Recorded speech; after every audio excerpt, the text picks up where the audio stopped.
is there any difference between Santa Claus and Father Christmas? It's 12 Days of Christmas Facts, Day 3.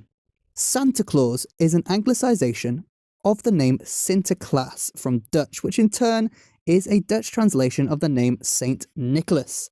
Saint Nicholas was a saint from what is modern-day Turkey, city of Myra, and he is known for many stories, but is the patron saint of children. And in one of the stories in particular, he is known to have dropped gifts to the poor children of the city of Myra down chimneys, in fact some of the gifts even landing in socks being hung up to dry by the fire. However, Father Christmas has an altogether different origin, as the Yule Father. Yule would become the modern word Yule in terms of Yule log and Yule tide. It also, interestingly, is where we get the word jolly from. But he was a very specific figure.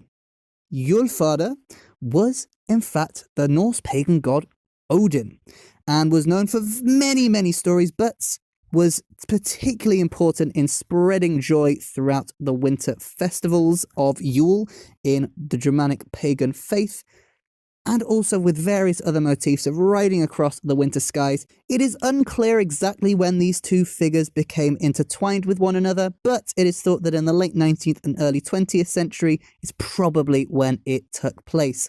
This is a period where Christmas is becoming popular again, after having not been as well celebrated throughout the previous few centuries. And this is also a time where it is stepping away from being a very religious ceremony and starting to be a much more non-denominational holiday. And it's thought at this time that these two figures were combined to create the jovial winter figure we all know and love today. I'll see you next time for Day 4.